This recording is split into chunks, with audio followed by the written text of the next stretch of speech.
तो पहला जो आपका क्वेश्चन है, that is when A crystal of solute is introduced into a super saturated solution of the solute, then what will happen? The solute dissolves, the excess solute crystallizes out, the solution becomes unsaturated, the solution remains super saturated.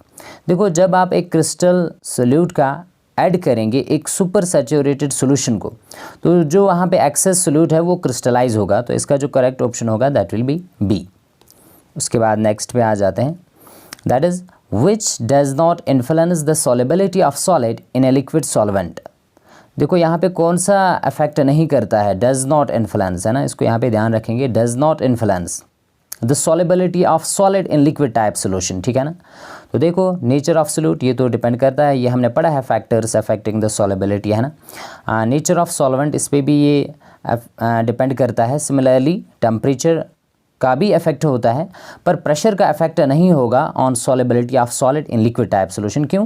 क्योंकि solids they are completely incompressible और liquids भी almost incompressible होते हैं, so that's why इसका जो correct option होगा that will be D. अब next जो क्वेश्चन है, that is there are some of the characteristics of super saturated solution, right.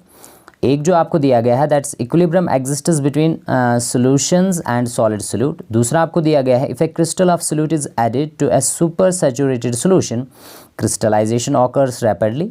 उसके बाद लिखा गया है that super saturated solutions contain more solute than they should have at a particular temperature.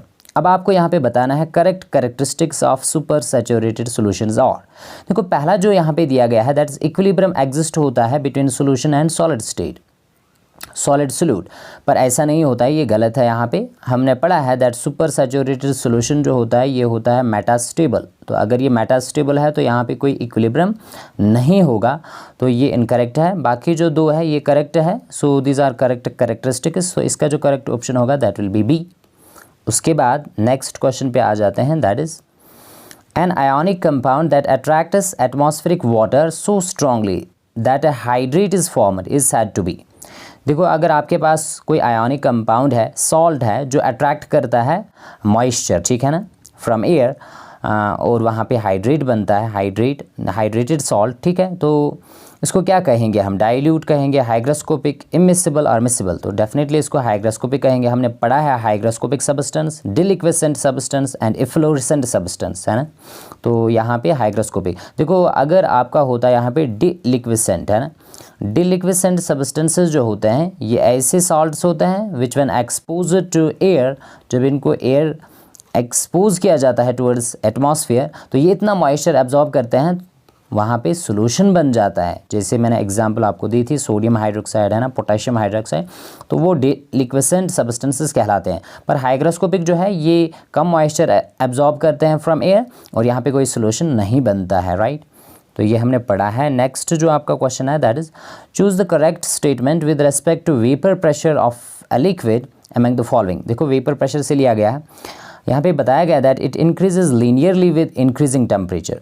Next जो है it increases non linearly with increasing temperature. उसके बाद जो है decreases linearly and decreases non linearly. तो इसका जो करेक्ट ऑप्शन होगा that will be increases non linearly. जो हमने ग्राफ पढ़ा है, आई होप कि आपको याद होगा, हमने वहाँ पे दिखाया था दैट वेपर प्रेशर किसी भी सॉल्वेंट का ऐसे इंक्रीज़ होता है, तो ये कैसा है, इज़ इट लीनियरली और नॉन लीनियरली? तो ये नॉन लीनियरली इंक्रीज़ होता है टेम्परेचर के साथ, ठीक है ना, ये हमने देखा था। तो दैट्स वाई इसका करेक्ट ऑप्शन होगा बी। तो ये रहेगा आपका क्वेश्चन नंबर 23। 24 पे आ जाते हैं। Consider the following 4 liquids. देखो वाटर है, इसमें ये हाईली पोलर सॉल्वेंट है, इसमें हाइड्रोजन बॉन्डिंग होती है। हेक्सेनॉल अल्कोहल है, ये स्लाइटली पोलर है और यहाँ पे हाइड्रोजन बॉन्डिंग होती है पर कम होती है एज़ कम्पेयर टू वाटर। उसके बाद क्लोरोफॉर्म आपको दिया गया है, ये स्लाइटली पोलर होता है और यहाँ पे कोई हाइड्रोजन बॉन्डिंग नहीं होती है, ठीक है ना, ये यहाँ पे डाइपोल अट्रैक्शन होता है। उसके बाद ऑक्टेन है, नॉन पोलर है, यहाँ पे कोई भी हाइड्रोजन बॉन्डिंग नहीं होती है, यहाँ पे wonder wall force of attraction होता है। अब आपको बताना है which pair of liquids is immiscible. Immiscible का मतलब है जो आपस में कंप्लीटली मिक्स नहीं होंगे, सॉलेबल नहीं होंगे। तो डेफिनेटली हमने पढ़ा है लाइक डिजॉल्व्स लाइक, तो यहाँ पे ऐसा होना चाहिए, मतलब जो पेयर यहाँ पे हम लेंगे इमिसिबल वही होगा जहाँ पे एक नॉन पोलर होगा और दूसरा पोलर। तो वाटर देख लो यहाँ पे हाईली पोलर है, और ऑक्टेन जो है नॉन पोलर है, तो डेफिनेटली 1 and 4 ये होंगे इमिसिबल। तो वाटर एंड ऑक्टेन पहला ही ऐसा ऑप्शन है, ठीक है ना।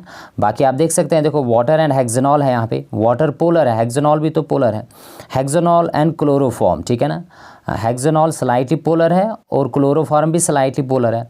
क्लोरोफॉर्म एंड ऑक्टेन, देखो क्लोरोफॉर्म स्लाइटली पोलर है और ऑक्टेन नॉन पोलर है, पर जो कंप्लीटली इमिसिबल होंगे वो होगा आपका वाटर एंड ऑक्टेन, क्योंकि टोटली अपोजिट है, एक पोलर है हाईली पोलर और दूसरा है नॉन पोलर, ठीक है ना। तो ये थे कुछ यहाँ पे ऑब्जेक्टिव्स एमसीक्यूज़ जो ऑलरेडी टॉपिक्स हमने डिस्कस किए थे, तो उन पे बेस्ड थे ये। आई होप कि आपको ये समझ में आया होगा।